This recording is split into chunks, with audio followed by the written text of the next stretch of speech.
Hi, everybody. Jared Petty here for IGN, joined by Frank Knight. And Frank and I are taking a look at the new Star Wars Battlefront. And this trailer that we just got from Gamescom focuses on one thing and one thing only. And what's that, Frank? It's our awesome space squadron battles, or in-atmosphere squadron battles with spaceships. So these are Star Wars starfighters in atmospheric combat. Reminds me of an old game series that used to specialize in this. That would be the Rogue games, I would say. Right. Rogue Squadron, yeah, Rogue Leader. Yeah, Rogue Squadron, wonderful, Rogue 2. Wonderful stuff. Games that mostly focused on in-atmospheric starfighter missions, something we haven't actually seen a lot of in the Star Wars movies. When we fought the Battle of Hoth, that was airspeeders versus walkers. We didn't actually see X-Wings and TIEs there. But now, fighting over Sullust, here we go. Yeah, we're going to see something in the movie, though. We're going to see Jakku. They've seen stuff in the trailers for Episode 7. Yeah, we've seen that one planet where we've got Poe Dameron and his fighters flying low down over the planet's surface. Yep. We've also seen in the Star Wars Battlefront preview for Hoth that there are starfighters flying around that battlefield as well. Absolutely. So let's roll back here a little bit and take a look at what there is to see. We're going to hop all the way back here to about 11 seconds, and right up there in the sky, several things to spot. First, the Incom T-65B X-Wing, the mainstay, backbone of the Rebel Alliance here. Which favorite Alliance starfighter, Frank? The Y-Wing, actually. Ah, the Y-Wing. We'll talk about the Y-Wing in a minute. We will talk about the Y-Wing. Also my favorite Rebel Alliance starfighter, the Y-Wing.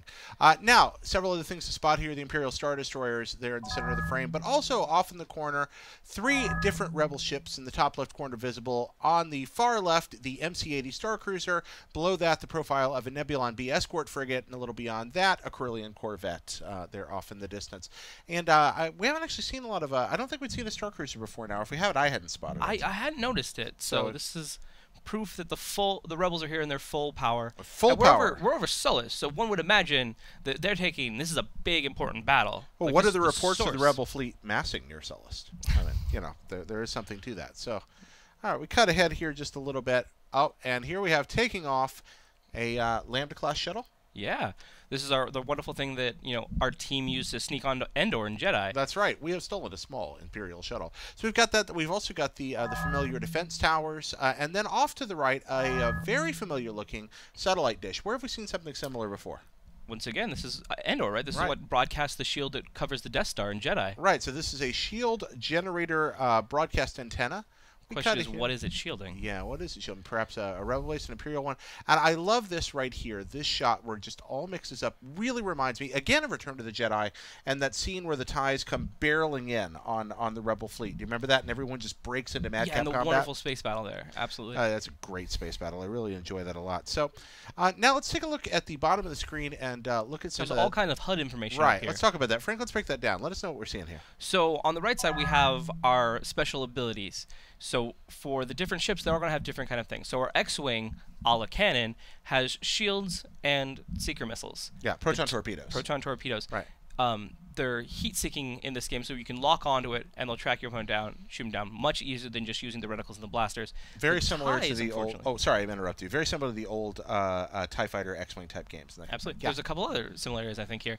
But yeah, the TIE Fighters, as you were saying, those don't have the shields. Because in canon, the TIEs are fast. They don't have shields. Right. So their special ability will be a speed boost, as we can see later.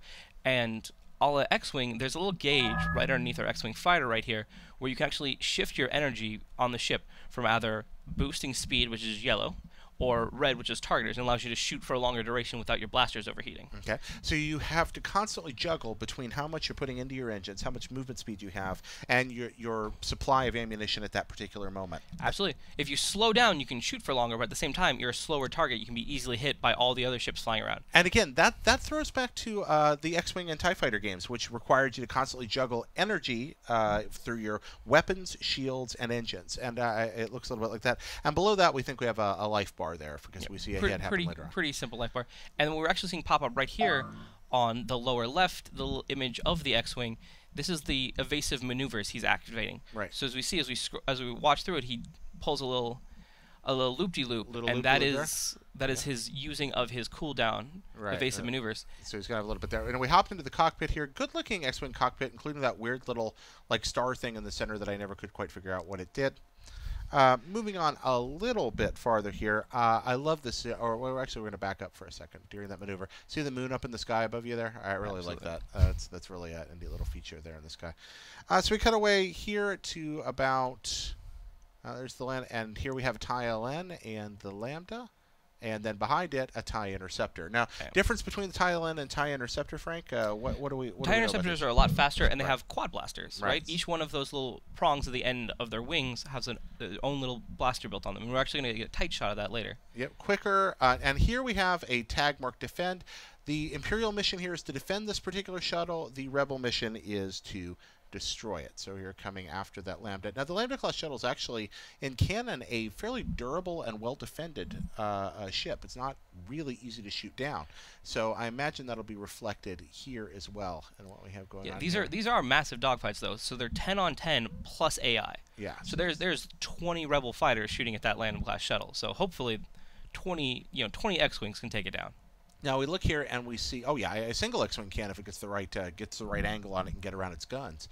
Looking here, we see inside the TIE Interceptor cockpit, we can see the 4 wingtip lasers there, the targeting reticule. What do you think about this cockpit setup? So I think it's really cool and it's a lot of fun, but at the same point in time, you cannot see what's coming on your sides. Yeah. Like it helps you really focus on that one target in front of you, but you do not know if somebody's coming at you from the side. I really like that. Now we see that it fires here, and then there's battle damage on the X-wing. Now I wonder if that reflects a certain damage threshold, or is it slowed down by the engine damage? What do you think? I don't know. I haven't seen a lot about what the actual battle damage is going to affect the gameplay, but we do see that the battle damage is not just on the external of the ship, but also on the inside of the ship. If you're in the cockpit view, when you get hit, there will be sparks on your cockpit, and you'll be able to see your damage. Yeah, we see that a little later on. And this poor guy, he just dies. Now, the introduction of the Rebel Alliance's premier interceptor, ye old A-Wing starfighter, which leaps into the fray, chasing this poor TIE LN. The A-Wing has a significant speed advantage over a TIE LN. Not so much over an interceptor. It's only a little faster. Yeah, but it still is a very much faster than, for example, your standard X-Wing. Right. That was always my problem in previous games, is they would go a little too fast. I wouldn't be able to control myself. I'd get shot down. I'd crash into something. So gotta learn how to drive fast, apparently, if for you're this gonna one. Fly this, yeah, Yep. exactly. And here in a second, you had some lockup, ba-boom, ba-boom, ba-boom. And now I think we're gonna cut ahead to it right about here. Oh, no, this is not what I wanted. Hold on, I got a little lost here in this panning. Oh, there it is. Sorry, guys. Right there.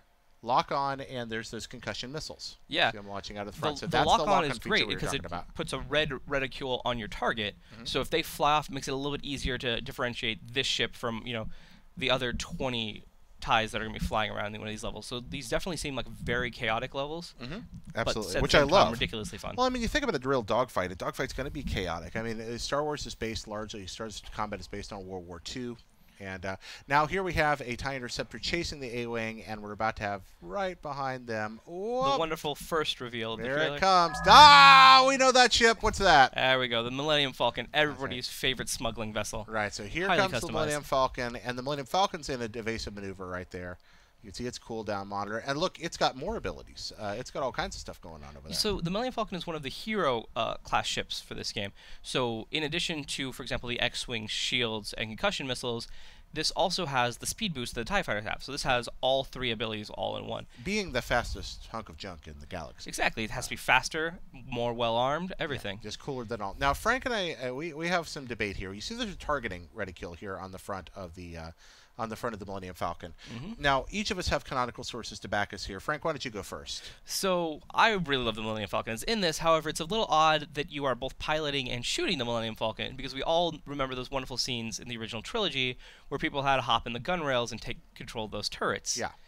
So it's a little odd that, like, the Millennium Falcon is just shooting straight ahead, and we don't have independent gun control spinning around 360 in the ship. Now, going the other way around. Well, I would love the ability to hop into the cockpit, or pardon me, to hop into the gun wells and have multiple crew on the Millennium Falcon, which has been done in other flight combat sims before. It's as old as Air Warrior, maybe even older. Well, I would love to see that.